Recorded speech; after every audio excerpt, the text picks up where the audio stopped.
Hello, welcome back to Samitya Saikar channel. తర్వాత మళ్ళీ మన ఛానల్ ఒక వీడియో అయితే రీఓపెన్ అయింది. నేను స్కూల్కి వెళ్ళడం వల్ల ఈ మధ్య వీడియోలు తీయట్లేదు. సో ఇప్పుడు దసరా హాలిడేస్ వచ్చినాయి కాబట్టి నవరాత్రుల్లో నేనైతే వీడియోలు అయితే తీస్తాను. ఇంకా నాకు వారం టైం ఉంది. ఈ వారంలో నేనైతే మంచి ఫన్నీ వీడియోస్ అయితే తీస్తాను. సో మీరైతే లైక్ చేసుకోండి ఫస్ట్ థింగ్. నెక్స్ట్ సబ్స్క్రైబ్ అయితే చేసుకోండి. సబ్స్క్రైబ్ చేసుకుని వాళ్ళు ఎవరైనా ఉంటే కనుక వెంటనే సబ్స్క్రైబ్ చేసుకోండి. మనం వీడియోలోకి రీచ్ అయిపోయింది. సో ఈరోజు ఏంటంటే నా పాలకూర హార్వెస్టింగ్ అనమాట. సో నేను మీకు ఒకసారి ఆల్రెడీ ఛానల్లో చెప్పినట్లున్నాను, పాలకూర వేసాను ఇంకా రాలేదు అని. సో ఇది సెకండ్ టైం వేయడం అనమాట.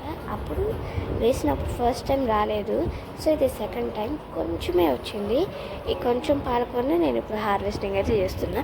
ఈ కొంచెం పాలకూరతో ఏం చేసుకుంటాం అనుకోవచ్చు. అయితే ఈరోజు నేను హార్వెస్ట్ చేసిన రోజు సండే. సో ఆ రోజు మేము చపాతీ ఆల్రెడీ చేసుకోవాలనుకున్నాం కాబట్టి నేను చపాతీ పాలకూర చేసుకుందామని అనుకున్నా. అందుకోసం అయితే ఈ పాలకూరని హార్వెస్ట్ చేస్తున్నాను. చాలా రోజుల నుండి హార్వెస్ట్ చేయాలనుకుంటున్నాను కానీ ఎప్పుడు కుదరలేదు నాకు. సో ఫైనల్లీ ఇప్పుడైతే నాకు టైం దొరికింది, అందుకే తీసుకుంటున్నా. సో నేను అన్ని ఆకులు అయితే హార్వెస్ట్ చేయట్లేదు, కొన్ని చేసుకుంటున్నాను. అందులో కొన్ని బాగా పెద్దవైనవి. సో అంతా ఒక లెవెల్లోకి వచ్చినాయి. కొన్ని అయితే చాలా చిన్నగా ఉన్నాయి.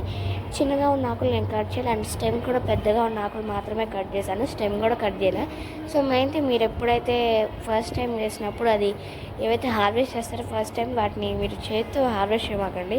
సో ఇద్దరితో హార్వెస్ట్ చేయడం వల్ల అవి ఇంకా తొందరగా గ్రోత్ అవుతాయి. దానివల్ల గ్రోత్ అవుతుందని కాదు, అండ్ మీ చేతుకున్న ఇన్ఫెక్షన్స్ అనేవి తొందరగా ట్రీక్ అనేది చేరవు. సో అందుకని చెప్పేసి నేను సిజర్తో తీస్తాను.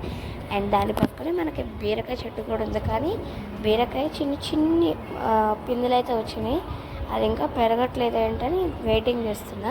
అండ్ దాని పక్కనే కనకాంబరాల మొక్క పెరిగింది. అది నేను మా ఫ్రెండ్ని అడిగి మరీ ఆ మొక్క తెచ్చుకున్నా. చాలాసార్లు పెట్టా, ఒక్కసారి కూడా బతకలా. సో నేను వీటికి కనకాంబరం సీడ్స్ వేసాను అనమాట. సో సీడ్స్తో అది ఫైనల్గా పెరిగింది. అలాగే బీరకాయ పూతలు వచ్చి చాలా వరకు రాలిపోతున్నాయి, అన్నీ వేస్ట్ అవుతున్నాయి. ఇంకా జాంకాయలు కూడా.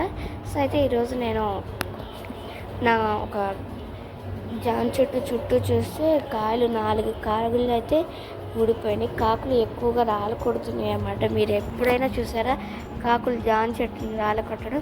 ఉడతలు అంటే తింటాయి, కానీ కాకులు ఏమో వాటి మీద వాలడం వల్ల అవి పీకుతూ ఉంటాయి ఆకులు. అదేంటో కాకులు మా జామ చెట్టు ఆకులు అయితే పీకుతాయి.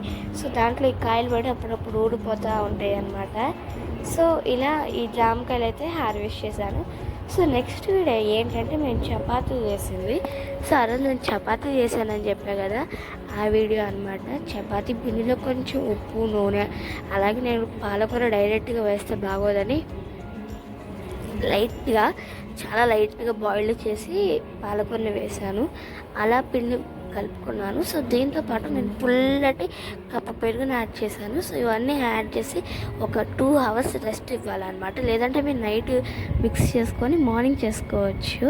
సో ఇలా కంప్లీట్గా మిక్స్ చేసుకున్న తర్వాత మడత లేయర్ ఉంటుందన్నమాట. అలా మడత లేయర్ చేసిన తర్వాత ఆయిల్ వేసుకొని కొంచెం పిండి వేసుకొని చపాతీ చేసుకోవడమే. తర్వాత కొంచెం నూనె వేసుకొని కాల్చుకుంటే ఇది ఎందులో అయినా బాగుంటుంది. వెజ్ వాళ్ళకైతే ద బెస్ట్ కాంబినేషన్ సొరకాయ.